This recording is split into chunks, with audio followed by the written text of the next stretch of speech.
ఈ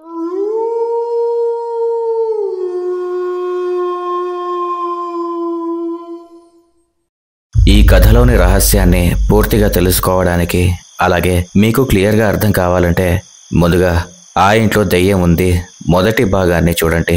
లింక్ డిస్క్రిప్షన్లో అండ్ ఐకార్డ్స్లో ఇస్తాను. ఆ కథ చూశాకే ఈ కథ చూడండి.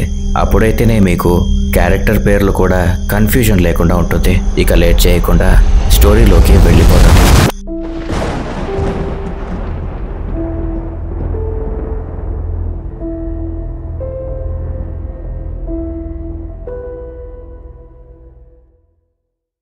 ఆ రాత్రి సురేష్ కృష్ణ ఇంటికి వెళ్తూ ఉన్నారు.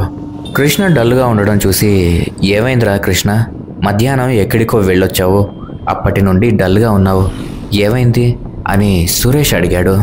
ఏం లేదురా, కొంచెం హెల్త్ బాగాలేదు అందుకే అని అబద్ధం చెప్పాడు కృష్ణ. సురేష్ కాసేపు మౌనం వహించి, రే కృష్ణ బీర్ తాగుదామరా అని అడిగాడు. అందుకు కృష్ణ ఇప్పుడా అని అడగ్గా, అవునరా, నువ్వు నాకు అబద్ధం చెప్తున్నావు కదా, తాగాకైనా నిజం చెప్తావని అని సురేష్ అన్నాడు. రే అది కాదురా అని ఒక్క క్షణం ఆలోచించి, సరే పద తాగుతూ మాట్లాడుకుందాం అన్నాడు కృష్ణ. ఒక చోట కూర్చొని ఇద్దరు చల్లగా బీర్లేస్తున్నారు. ఇప్పుడు చెప్పురా కృష్ణ, ఏం జరిగింది అని సురేష్ అడిగాడు. అందుకు కృష్ణ, అదేరా, మనకు ఇల్లు రెంట్కిచ్చిన అప్పారావు గారు యాక్సిడెంట్ అయ్యి చనిపోయాడు అని బాధగా చెప్పాడు. అవునా, అయ్యో పాపం, ఎప్పుడు జరిగిందిరా అని ఆశ్చర్యంగా అడిగాడు సురేష్. మనకు ఇల్లు చూపించి వెళ్తున్నప్పుడు లారీ వచ్చి గుద్దిందట, 2 రోజులు హాస్పిటల్లోనే ఉండి మధ్యాహ్నం చనిపోయాడు అని బాధగా చెప్పాడు కృష్ణ. ఇంతకీ నీకెవరు చెప్పారా, మధ్యాహ్నం ఏదో కాల్ వచ్చి వెళ్ళావు అని అనుమానంగా అడిగాడు సురేష్. అందుకు కృష్ణ, ఆయన భార్య ఫోన్ చేసి, మా ఆయన నీకేదో చెప్పాలంటున్నాడు, త్వరగా అపోలో హాస్పిటల్కి రా బాబు అని ఏడుస్తూ చెప్పింది. నేను ఒక్కసారిగా షాక్ అయ్యాను. ఆయన హాస్పిటల్లో చావు బ్రతుకుల మధ్య ఉండడం ఏంటి, పైగా నాకేదో చెప్పాలనుకోవడం ఏంటి, ఒక్కసారిగా చెమటలు పట్టేశాయి. ఇక వేగంగా హాస్పిటల్కి వెళ్ళగానే అంతలోపే ఆయన చనిపోయాడు. ఇక వాళ్ళ భార్య ఏడుపు చూడలేక భయం వేసింది. అక్కడ వాళ్ళ కొడుకు, కృష్ణ అంటే నువ్వేనా అని అడిగితే, నేను కాదు అని అబద్ధం చెప్పి బయటికొచ్చేశాను అని సురేష్కి మందు తాగుతూ చెప్పాడు కృష్ణ. ఎందుకురా, నువ్వే అని చెప్పొచ్చు కదా అని అన్నాడు సురేష్. ఏమోరా, నాకు చాలా భయం వేసింది, అందుకే చెప్పకుండా వచ్చేసాను. కానీ అప్పటి నుండి నా మనసులో ఆయన నాకు ఏం చెప్పాలనుకున్నాడు, అసలు నాకెందుకు చెప్పాలి, ఆయన చావు బ్రతుకుల మధ్య ఉండి కూడా నాకేదో చెప్పాలని అనుకున్నాడంటే అదేదో పెద్ద విషయమే అని నాకు అనిపిస్తోంది అని భయంగా చెప్పాడు కృష్ణ. నిజమేరా కృష్ణ, నాకు కూడా అదే అనిపిస్తోంది, ఏమై ఉంటుందో అని సురేష్ అన్నాడు. ఇలా ఇద్దరూ మాట్లాడుకుంటూ ఉండగానే కృష్ణకి కాల్ వచ్చింది. ఫోన్ చెవి దగ్గర పెట్టుకొని ఒక షాకింగ్ ఎక్స్ప్రెషన్ ఇచ్చి కృష్ణ ఫోన్ కట్ చేసి, రే సురేష్ త్వరగా బండి తీరా అని కంగారుగా అన్నాడు. ఏమైందిరా అని ఆశ్చర్యంగా అడిగాడు సురేష్.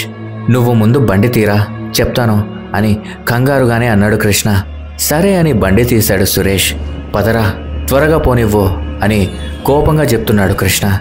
సరేరా, ఇంతకీ ఏమైందిరా ప్లీజ్ చెప్పరా అని సురేష్ అడుగుతూ ఉన్నాడు.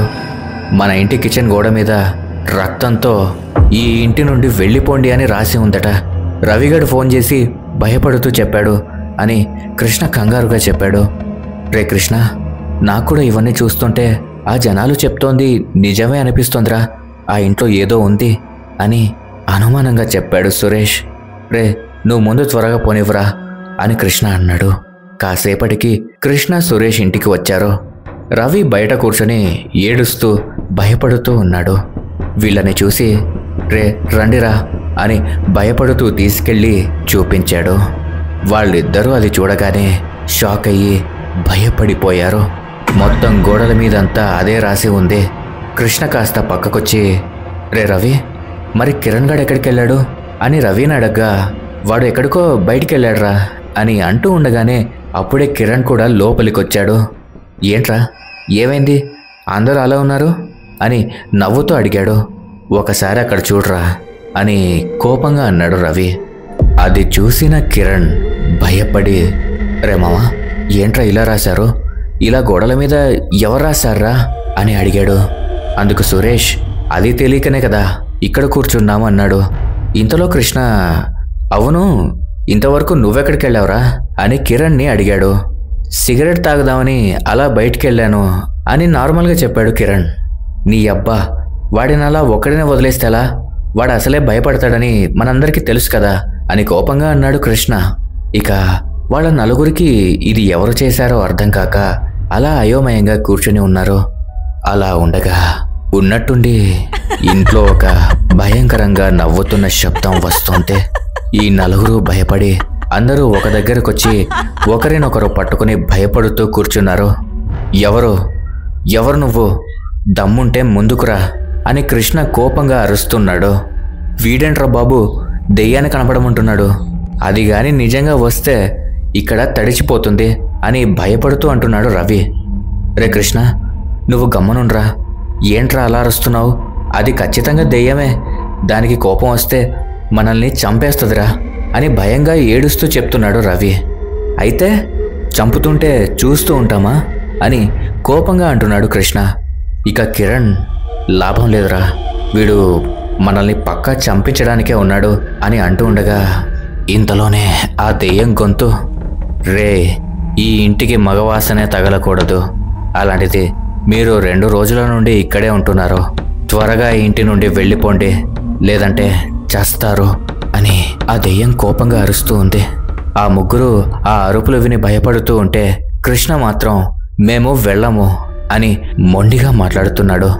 అది చూసిన రవి, రే, నువ్వు ఒక్కడివే ఉంటే ఉండు అక్క, మేం వెళ్ళిపోతాం అక్క, మమ్మల్ని ఏం చేయకు, నీకు దండం పెడతా, ఉదయాన్నే వెళ్ళిపోతాం అని అమాయకంగా భయపడుతూ అంటూ ఉన్నాడు. రే రవి, నువ్వేం భయపడొద్దు, రేపు ఉదయాన్నే మాంత్రికుడిని తీసుకొస్తా, అప్పుడు మనం కాదురా బయటికి వెళ్ళేది, ఈ దయ్యాన్ని బయటికి తరుముతాడు ఆ మాంత్రికుడు అని వెటకారంగా అంటున్నాడు కృష్ణ.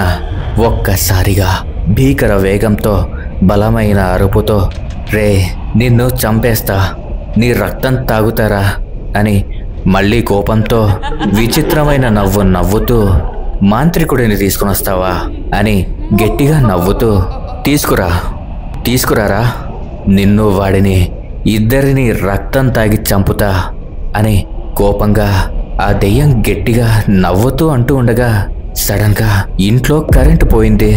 ఇక ఎక్కడా దెయ్యం వస్తుందో అని అందరికీ చెమటలు పడుతున్నాయి. ఇక రవి కిరణ్ పరిస్థితి చూస్తే భయంతో చచ్చిపోతున్నారు.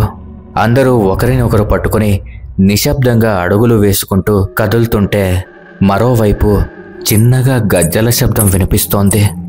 దేవుడా, ఆంజనేయ స్వామి, మమ్మల్ని కాపాడు తండ్రి, ఈ ఒక్క రాత్రి దాటితే ఉదయాన్నే వెళ్ళిపోతాం స్వామి అని భయపడుతూ ఏడుస్తూ అనుకుంటున్నారు రవి కిరణ్. ఉన్నట్టుండి ఆ గజ్జల శబ్దం ఆగిపోయింది. అందరూ అమ్మయ్య అని అనుకునే లోపే ఒక భయంకరమైన రూపం కృష్ణ ముందుకొచ్చి గట్టిగా అరిచింది. ఆ రూపాన్ని కళ్ళారా చూసిన వాళ్ళు ఒక్కసారిగా గట్టిగా అరవడంతో ఇందులో మళ్ళీ సడన్గా కరెంట్ వచ్చింది. చూస్తే ఆ దెయ్యం మాయమైపోయింది, ఎటువైపు చూసినా కనపడట్లేదు. ఇక రవి కిరణ్లు, అమ్మ బాబోయ్, మేమీ ఇంట్లో ఒక్క క్షణం కూడా ఉండలేమంటూ ఇప్పుడే వెళ్ళిపోతున్నామంటూ బ్యాగులు తీసుకొని, రే సురేష్, నువ్వు కూడా వచ్చే, వాడిష్టం, ఇక్కడే ఉంటే అది మనల్ని చంపేస్తుంది, నా మాట విను అని రవి కిరణ్లు వెళ్తూ ఉన్నారు. అందుకు సురేష్ ఇలా అంటున్నాడు, రే, నేను నా ఫ్రెండ్ని వదిలి రాలేను, మీరు వెళ్ళండి అని సురేష్ అన్నాడు. సరేరా, నీ కర్మ, మంచి చెప్తే మీకు నచ్చదులే, ఆ దెయ్యంతోనే కలిసి ఉండండి అని వాళ్ళిద్దరూ ఇంటి నుండి వెళ్ళిపోయారు. రే సురేష్, నువ్వు కూడా వెళ్ళిపోరా అని జాలిగా అన్నాడు కృష్ణ. లేదు కృష్ణ, నేను నిన్ను వదిలి వెళ్ళిపోను అని సురేష్ కృష్ణతో ప్రేమగా అన్నాడు. ఇక ఆ రాత్రి అలా భయంగా గడిచిపోయింది. మరుసటి రోజు ఉదయం కృష్ణ నిద్రలేచి అలా బాల్కనీలోకి వచ్చాడు. కొద్దిసేపు అలా చూస్తూ ఉండగా ఆ ఇంటికి కొద్ది దూరంలో ఒక అమ్మాయి తన స్కూటీని ఆపి ఆ ఇంటిని చూస్తూ ఏడుస్తూ కళ్ళు తుడుచుకోవడం గమనించాడు కృష్ణ. ఇంతలో కృష్ణని అబ్జర్వ్ చేసిన ఆ అమ్మాయి అక్కడి నుండి వెళ్ళిపోతూ ఉంటే కృష్ణ వేగంగా కిందికి దిగి తన బైక్ మీద ఆ అమ్మాయిని ఫాలో అయ్యి ఆ అమ్మాయిని అడ్డుకొని ఇలా అడుగుతున్నాడు, ఎవరు నువ్వు? ఎందుకు ఆ ఇంటిని బాధగా చూస్తూ ఏడుస్తున్నావు? నన్ను చూడగానే వెళ్ళిపోతున్నావు ఎందుకు? అసలు ఆ ఇంటికి నీకు సంబంధం ఏంటి అని గట్టిగా అడిగాడు కృష్ణ. అందుకు ఆ అమ్మాయి, ఏం లేదు, నేను ఊరికే అక్కడున్నాను అంతే, ఇక వేరే ఏం లేదు, నన్ను వెళ్ళనివ్వు అని అంటోంది. అందుకు కృష్ణ, లేదండి, ఆ ఇంట్లో దెయ్యం ఉంది, మేము ఇక్కడ తెలియక రెంటుకు ఉంటున్నాము, రోజు భయంకరమైన శబ్దాలు, అరుపులు, ఈ ఇంట్లో నుండి వెళ్ళిపోమని గోడల మీద రాతలు. నాకు తెలిసి ఈ ఇంట్లో ఏదో జరిగింది, మాకు ఈ ఇల్లు చూపించిన బ్రోకర్ కూడా అదే రోజు యాక్సిడెంట్ అయ్యి చనిపోయాడు అని బాధగా చెప్తున్నాడు కృష్ణ. ఆ అమ్మాయి అవునా అని ఆశ్చర్యంగా అంటోంది. అవును, ప్లీజ్ అండి, నాతో అబద్ధం చెప్పకండి, ఏం జరిగిందో చెప్పండి అని అమాయకంగా అడిగాడు కృష్ణ. ఆ అమ్మాయి, సరే చెప్తాను, కానీ ఇక్కడ కాదు, రేపు ఉదయం 10 గంటలకి పార్కు దగ్గరికి రండి అని ఆ అమ్మాయి బాధగా చెప్పి వెళ్ళిపోయింది. కృష్ణ కూడా ఇక అక్కడి నుండి నిదానంగా వెళ్ళిపోయాడు. ఇక మరుసటి రోజు ఉదయాన్నే 10 గంటలకి కృష్ణ ఆ పార్క్ దగ్గరికి వెళ్ళి ఆ అమ్మాయి కోసం వెయిట్ చేస్తూ ఉండగా ఇంతలో ఆ అమ్మాయి వచ్చింది. ఆ అమ్మాయి భయంగా అటు ఇటు చూస్తూ, చెప్పండి, మీకేం చెప్పాలి అని అడిగింది. అదేంటండి, నిన్ను అడిగే కదా అని కృష్ణ అనగా ఆ అమ్మాయి చెప్పడం మొదలు పెట్టింది. 3 ఏళ్ల క్రితం ఆ ఇంట్లో నేను నా ఫ్రెండ్ మాధవి ఉండేవాళ్ళం. మాధవి నేను మేమిద్దరం కాలేజ్ ఫ్రెండ్స్, విజయవాడలో చదువుకున్నాం. నాకు ముందుగానే జాబ్ వచ్చింది ఇక్కడే విప్రో కంపెనీలో. ఆ తర్వాత తనకు కూడా ఇక్కడే అదే కంపెనీలో జాబ్ వచ్చింది. ఆ ఇల్లు వాళ్ళ బాబాయ్ వాళ్ళది, వాళ్ళు అమెరికాలో ఉంటున్నారు. ఆ ఇల్లు ఖాళీగా ఉండడంతో వాళ్ళ బాబాయ్ ఆ ఇంట్లో ఉండమని చెప్పారు. సిటీకి కొంచెం దూరమైన రూమ్ రెంట్ ఉండదు కదా అని నేను తను ఆ ఇంటికి వెళ్ళిపోయాం. ఇల్లు మాకు చాలా బాగా నచ్చింది. ప్రశాంతంగా, ఏ డిస్టర్బెన్స్ లేకుండా, మంచి చెట్లు, చల్లని గాలి, ఇలా మాకు ఆ ఇల్లు చాలా నచ్చి సిటీకి దూరమైనా కూడా ఇక్కడే ఉందామని డిసైడ్ అయిపోయాము. మాధవి చాలా సహజంగా ఉండేది. అంటే తను పల్లెటూరులో పెరగడంతో చాలా సింపుల్గా ఉంటుంది. వాళ్ళ అమ్మా నాన్న కూడా అప్పుడప్పుడు ఆ ఇంటికి వచ్చేవాళ్ళు. వాళ్ళ అమ్మా నాన్నలకి తను ఒక్కతే కూతురు. తనంటే వాళ్ళకి చాలా ఇష్టం. తను మాతో పాటు పార్టీస్కి పబ్స్కి కూడా వచ్చేది కాదు. అయితే చాలా మంచి మనసు. మేమిద్దరం ఆ ఇంట్లో చాలా బాగా ఉండేవాళ్ళం. సరదాగా కొట్టుకుంటూ తిట్టుకుంటూ, ఇక మా ఆఫీస్ ఫ్రెండ్స్ వస్తే వంట చేసుకొని తిని ఎంజాయ్ చేసేవాళ్ళం. అలా కొన్ని నెలలు గడిచాయి. ఒకసారి మా ఆఫీస్ ఫ్రెండ్స్ అందరం వీకెండ్ ఒక ట్రిప్ ప్లాన్ చేసుకున్నాం. అందరం వెళ్దామని అనుకున్నాం. ఇక నేను మాధవిని కూడా వెళ్దామని చాలాసార్లు అడిగాను. కానీ తనకేదో ఆరోగ్యం బాలేదు, నువ్వు వెళ్ళిరా అంది. నేను అప్పటికి చాలాసార్లు అడిగాను. మా ఆఫీస్ ఫ్రెండ్స్ కూడా అడిగారు. కానీ తను నాకు ఆరోగ్యం బాలేదు, అర్థం చేసుకోండి ప్లీజ్, మీరు వెళ్ళిరండి అని అనేసరికి ఇక తనని ఇబ్బంది పెట్టలేదెవ్వరు. తను ఒక్కతే ఇంట్లో ఉండలేదేమో అని నేను కూడా వెళ్ళను అని చెప్పాను. కానీ మాధవి, నా కోసం నువ్వెందుకు ఎంజాయ్ చేయకుండా ఉంటావు, నువ్వు వెళ్ళు, నాకేం కాదులే అని నవ్వుతూ నన్ను ఒప్పించి పంపింది. ఆ తర్వాత నేను వెళ్ళిన రోజు రాత్రి తనకి ఒకసారి కాల్ చేశాను. తను జ్వరంగా ఉంటే హాస్పిటల్కి వచ్చాను. ఇంటికి వెళ్తూ ఉండగా బైక్ ఆగిపోయింది. బైక్ రిపేర్ షాప్లో ఇచ్చాను. అతను రేపు ఉదయం రమ్మన్నాడు. ఇక నేను సరే అని ఆటోలో వెళ్తున్నా అని చెప్పింది. అందుకు నేను చెప్పా కదా ఉంటా అని, నువ్వే పంపించావు, ఇప్పుడు రాత్రి ఒకదానివే హాస్పిటల్కి వెళ్ళావు అని నేను చెప్తూ ఉండగా, ఏం కాదులేవే, నువ్వు భయపడకు, బాగా ఎంజాయ్ చేసి రేపు ఇంటికి వచ్చే అని నవ్వుతూ చెప్పింది. సరే జాగ్రత్త అని నేను ఫోన్ పెట్టేశాను. ఆ తర్వాత నేను ఇంటికి వచ్చి చూస్తే అని చెప్తూ ఏడవడం మొదలు పెట్టింది ఆ అమ్మాయి. ఇంతలో కృష్ణ ఆ తర్వాత ఏమైంది అని కంగారుగా అడిగాడు. ఇంటికి వచ్చి చూడగానే బెడ్రూమ్లో తను చనిపోయి ఉంది. అది కూడా ఎవరో దారుణంగా మానభంగం చేసి చంపేశారు అని ఏడుస్తూ చెప్తోంది ఆ అమ్మాయి. కృష్ణ ఒక్కసారిగా షాక్ అయ్యి తనని మెల్లిగా ఓదార్చాడు. ఈరోజు తన పుట్టినరోజు, అందుకే అక్కడికి వచ్చి చూశాను. ఆ ఇంటిని చూస్తే తనని చూసినట్లు ఉంటుందని బాధగా ఏడుస్తూ చెప్తోంది. అందుకు కృష్ణ తను చనిపోయి ఎన్ని నెలలవుతోంది అని అడిగాడు. సంవత్సరం అవుతోంది అని చెప్పింది. మరి తన అమ్మా నాన్న ఎక్కడున్నారు? ఇంతకీ తనని ఎవరు చంపారో వాళ్ళని పట్టుకున్నారా? వారికి శిక్ష పడిందా అని కృష్ణ ప్రశ్నిస్తున్నాడు. అందుకు ఆ అమ్మాయి, లేదు, వాళ్ళు చాలా తెలివిగా ఆధారాలేవి దొరకకుండా తనను రేప్ చేసి చంపారు. ఇక వాళ్ళ నాన్నకి ఈ విషయం తెలియగానే హార్ట్ స్ట్రోక్ వచ్చి చనిపోయాడు. వాళ్ళ అమ్మ మాత్రం వాళ్ళ ఊరిలోనే ఉంది. ఎంతో అందంగా ఉండే కుటుంబం ఒక్కసారిగా ఇలా అయిపోవడంతో చాలా బాధగా ఉంది.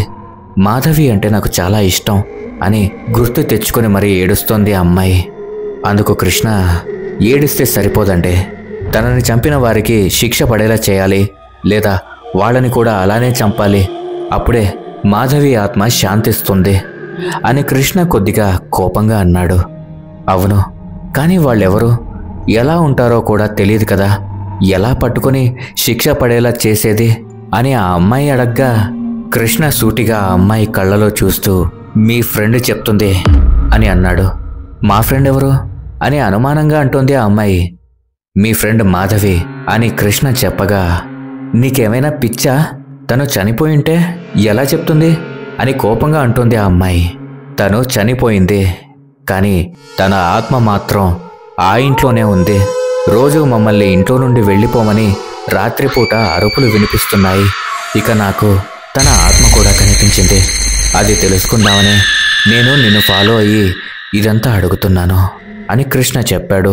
అందుకు ఆ అమ్మాయి ఆశ్చర్యంగా, నువ్వు చెప్పేది నిజమా అని అడగ్గా, అవును, నాకు తెలిసినంత వరకు తన ఆత్మ శాంతించే వరకు తను ప్రశాంతంగా పైలోకానికి వెళ్ళదు. తనను చంపిన వాళ్ళని చంపితే గాని తన ఆత్మ శాంతించదు అని కృష్ణ చెప్పాడు.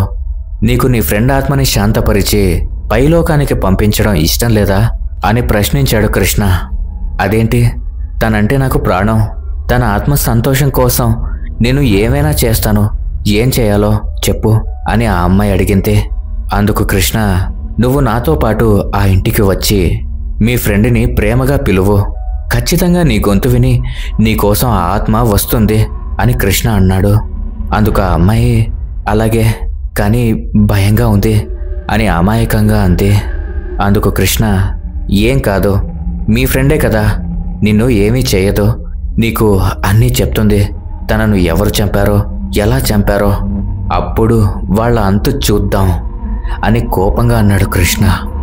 సరే, అలాగే, ఇప్పుడే వెళ్దామా అని ఆ అమ్మాయి అడగ్గా, అవును, పద వెళ్దాం అని కృష్ణ ఆ అమ్మాయి ఇద్దరు ఆ ఇంటికి వెళ్ళారు. ఆ అమ్మాయి ఆ ఇంటి కాంపౌండ్లోకి రాగానే తన జ్ఞాపకాలను తలుచుకుంటూ బాధగా ఏడుస్తూ గుమ్మంలోకి అడుగుపెట్టింది. ఆ అమ్మాయి ఇంట్లోకి వచ్చి ఏడుస్తూ ప్రేమగా మాధవి అని గట్టిగా పిలిచింది. ఆ గొంతు వినపడగానే ఇల్లంతా ఒక్కసారిగా గందరగోళంగా మారిపోయింది. వేగమైన గాలి, భయంకరమైన శబ్దం. మాధవి, మాధవి, నేను నీ ఫ్రెండ్ అనుషాని, ఒక్కసారి నాకు కనిపించు మాధవి అని ఏడుస్తూ అడుగుతోంది. తను అలా చాలాసేపు అడగ్గా మాధవి బాధతో ఏడుస్తూ, నువ్వు నన్ను చూసి భయపడతావు అనుష, నా రూపం చాలా భయంకరంగా ఉంది, ఇక్కడి నుండి వెళ్ళిపో అని ఏడుస్తూ అంటోంది మాధవి. అందుకు అనుష, నువ్వు నా ఫ్రెండ్ మాధవి, నువ్వు చనిపోయాక నేను చాలా ఏడ్చాను, నువ్వంటే అంత ఇష్టం నాకు, నేను నిన్ను చూసి వెళ్ళిపోతా మాధవి, ఒక్కసారి కనిపించవే ప్లీజ్ అని ఏడుస్తూ అడుగుతోంది అనుష. ఒక్కసారి కనిపించచ్చు కదా, మమ్మల్ని రోజూ భయపెడుతున్నావు కదా, మాకు కనిపించావు కదా, ఇప్పుడు మీ ఫ్రెండ్ వచ్చింది, తనకీ కనపడు అని అరచి చెప్పాడు కృష్ణ. ఏ శబ్దం లేక నిశ్శబ్దంగా ఉంది ఇల్లంతా. అంతలోనే నిద్రపోతున్న సురేష్ లేచి వచ్చి, ఏం జరుగుతుందిరా ఇక్కడ, ఎవరా అమ్మాయి, ఏమైంది అని అయోమయంగా చూస్తూ అడుగుతున్నాడు సురేష్. అందుకు కృష్ణ, రే సురేష్, నీకు మళ్ళీ వివరంగా చెప్తా, ఇప్పుడేం అడక్కు అని అన్నాడు కృష్ణ.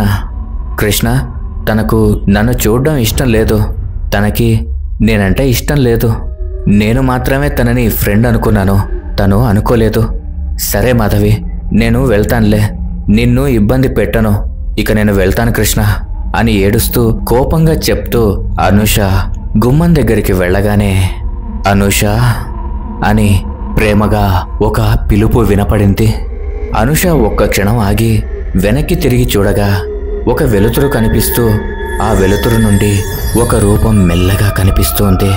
అనూష, కృష్ణ, సురేష్ వీరంతా ఆశ్చర్యంగా చూస్తున్నారు. అనూష నెమ్మదిగా అడుగులు ముందుకు వేస్తూ వెళ్తోంది. ఇక మాధవి తన రూపంతో అనూషకి కనిపించింది. అనూష తనని చూడగానే కింద కూర్చొని ఏడవడం మొదలు పెట్టింది. నేను నీకు ఈ రూపంలో కనిపించకూడదు అని నీకు కనిపించలేదు అనూష అని మాధవి అంటూ ఉంది. వారిద్దరూ వాళ్ళ జ్ఞాపకాలను తలుచుకుని ఏడుస్తూ ఉన్నారు. మాధవి, ఎలా జరిగిందే? అసలు నిన్ను ఎవరు చంపారు? ఆ రోజు నేను ఇంట్లో నీకు తోడుగా ఉండి ఉంటే ఇదంతా జరిగేది కాదు అని ఏడుస్తూ అంటోంది అనూష. అందుకు మాధవి, నన్ను దారుణంగా చంపారే అన్నా, వదలండి అన్నా అని కాళ్ళు పట్టుకున్నా నన్ను వదల్లేదు.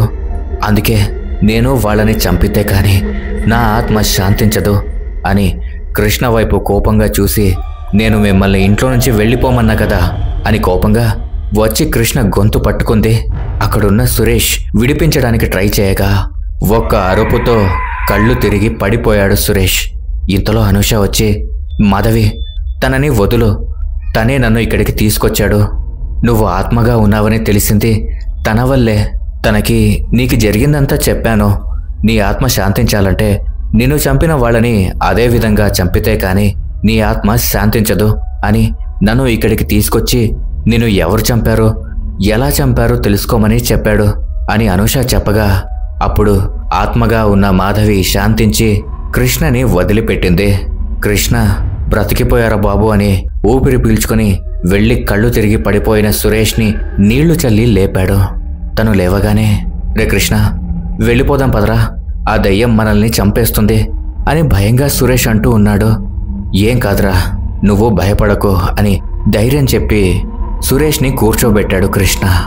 చెప్పు మాధవి, ఆ రోజు రాత్రి ఏవైంది, ఎలా జరిగింది చెప్పు అని అనూష నిక్కచ్చిగా అడిగింది. అందుకు మాధవి అసలు విషయం చెప్పడం మొదలు పెట్టింది. ఆ రోజు రాత్రి నీతో ఫోన్లో మాట్లాడి ఆటోలో ఇంటికి వచ్చాను. వచ్చి తినేసి పడుకున్న ఒక గంట సేపటికి ఎవరో ఇంటి డోర్ కొడుతున్న శబ్దం వినిపించింది. ఈ టైంలో ఎవరై ఉంటారని భయం వేసింది. అయినా సరే అనుకుని డోరు తీయకుండా అలానే ఉన్నాను.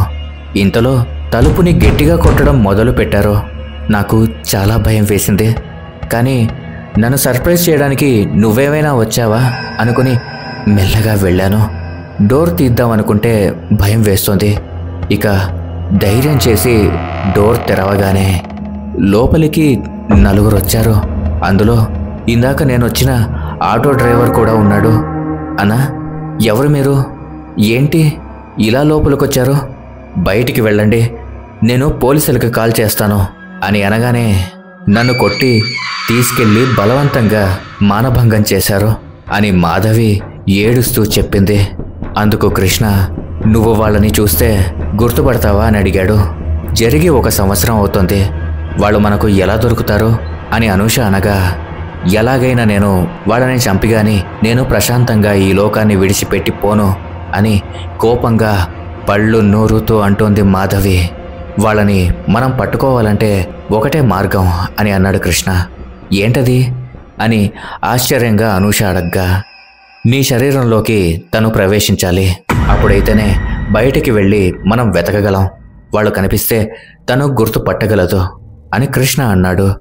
అందుకు అనూష, సరే అలాగే, నేను అందుకు ఒప్పుకుంటున్నాను అని చెప్పింది. ఒక శరీరంలో ఇంకో ఆత్మ ప్రవేశిస్తే నీకు కష్టంగా ఉంటుంది, వద్దు అని అంటోంది మాధవి. ఏం కాదు మాధవి, నువ్వు నా శరీరంలోకి ప్రవేశించు అని ధైర్యంగా చెప్తుంది అనూష. ఇక తన శరీరంలోకి ఆత్మ ప్రవేశించగానే అనూష ఒక భయంకరమైన అరుపు అరిచింది. ఇక వాళ్ళు మాధవి ఎక్కడైతే ఆటో ఎక్కిందో అక్కడ అతని కోసం వెతుకుతూ ఉన్నారు. అలా 3 రోజులు గడిచిపోయాయి. వాళ్ళు మాత్రం కనిపించలేదు. అందరూ నిరాశగా కూర్చున్నారు. అనూష వెళ్ళి కిటికీ దగ్గర నిలబడి ఎందుకో అలా చూస్తూ ఉంది. అప్పుడే సురేష్ ఎక్కడికో వెళ్ళి ఆటోలో ఇంటికొచ్చాడు. ఆటో అతనికి డబ్బులు ఇస్తూ ఉండగా నోటు కింద పడింది. ఆటోలో నుండి బయటికి దిగి ఆ నోటుని తీసుకుంటూ ఉండగా అనూష ఆ ఆటో డ్రైవర్ని చూసింది. తనలో ఉన్న మాధవి ఆత్మ వాడిని గుర్తుపట్టి ఒక్కసారిగా గట్టిగా అరిచింది. కృష్ణ ఏమైంది అంటూ పరిగెత్తుకుంటూ వచ్చాడు. అటువైపుగా చెయ్యి చూపిస్తూ వాడిని తీసుకురా అని గట్టిగా కోపంగా చెప్తోంది. ఇంతలో కృష్ణ నువ్విక్కడే ఉండు, నేను తీసుకొస్తా అని పరిగెత్తుకుంటూ బయటికెళ్ళాడు. లోపల మాత్రం మాధవి వాడిని చంపడానికి ఎదురు చూస్తూ ఉంది. కృష్ణ రాగానే ఆ ఆటోవాడు వెళ్ళిపోవడానికి సిద్ధపడుతూ ఉన్నాడు.